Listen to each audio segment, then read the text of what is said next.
ஓம் நம சிவாய. மிருத்யுஞ்சய பிரபாவம். நைமிசாரண்ய வாசிகளே, மந்திர ராஜமான மிருத்யுஞ்சய மந்திர பிரபாவத்தை சொல்லுகிறேன். முன்பு ஒரு காலத்தில் இந்த விஷயத்தை பற்றி அனைத்துலக அன்னையான உமாதேவி சிவபெருமானிடம் கேட்க, சிவபெருமான் பார்வதி தேவியை நோக்கி கூறியதாவது: உமையே, சத்யோஜாதாதி 5 திருமுகங்களுடன் கூடிய என்னை சிருஷ்டி கிரமத்தாலாவது சங்கார கிரமத்தாலாவது மிருத்யுஞ்சய மந்திரத்தால் இதயத்தில் தியானிப்பவன் எனக்கு சமமானவன். அவன் எல்லா பாவங்களும் நீங்கி அஷ்டமா சித்திகளையும் அடைவான் என்று கூறினார். நாதா, அபமிருத்யுவை ஒழிக்கத்தக்க மிருத்யுஞ்சய மந்திரத்தை கேட்டேன். துராத்மாக்கள் ஒரு காலத்திலும் அடையாததாயும் பரிசுத்த மனமுடைய ஞானியர்களாலேயே அடையத்தக்கதாயும் வெப்பதட்பம் முதலான சுகதுக்கங்களால் வருந்தும் ஜகத்தை சுகமடையச் செய்ய வல்லதாயும் இருக்கிற முக்தி நிலையை அடையும் மார்க்கத்தை எனக்காகவும் உலகினருக்காகவும் இதம் உண்டாக்குவதற்காகவும் சொல்ல வேண்டும் என்று உமாதேவி கேட்டாள்.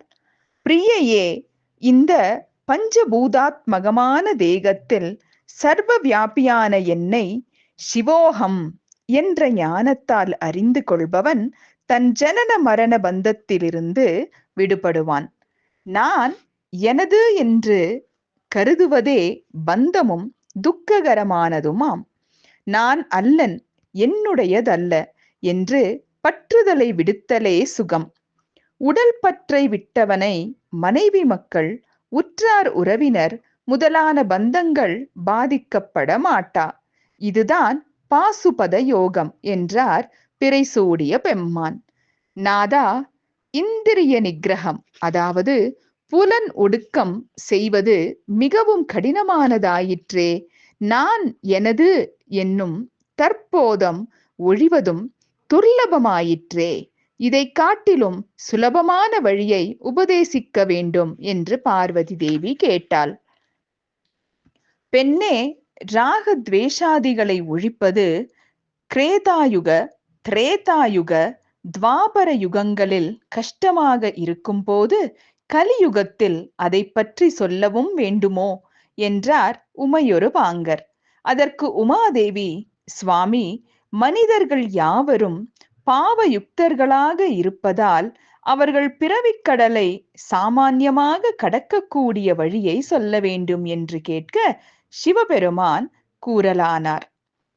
தேவி, உனக்கு கிரியாயோகத்தை சொல்கிறேன். அதுவே மனிதரின் இதத்திற்கான முக்தி நெறி. அது கவலைகளை ஒழிக்கத்தக்கதும் நல்லோரின் சித்தத்தினாலே கடைபிடிக்கத்தக்கதும் ஆகும். மூர்த்திகளில் ஆவாகனம் முதலானவற்றை செய்து என்னை பூஜிப்பது கிரியாயோகம் எனப்படும். இது எல்லா யோகத்திலும் சுலபமானது என்பதை உணர்ந்து பிராமணர் முதலிய 4 வர்ணத்தார்களும் இதில் பக்தியோடு மனத்தை நிறுத்தி அனுஷ்டித்து நாள்தோறும் சிவலிங்கார்ச்சனை செய்ய வேண்டும்.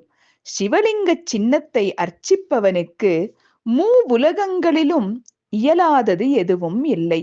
என்னிடத்திலேயே மனத்தை நிறுத்தி நிஷ்டை செய்தல், ஜபம், சகஸ்ரநாம தியானம், யாகம் முதலியவற்றை கொண்டு தியானித்தல், விரதம் இருத்தல், உபவாசம் செய்தல், ஹிம்சை செய்யாதிருத்தல் முதலியவற்றை செய்வோர் என்னுடைய சிவலோகத்தில் ருத்ரரூபம் அடைந்து வாழ்வார்கள்.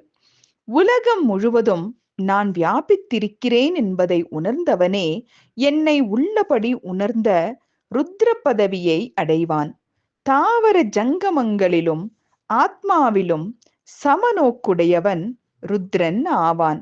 ஓம் நம சிவாய.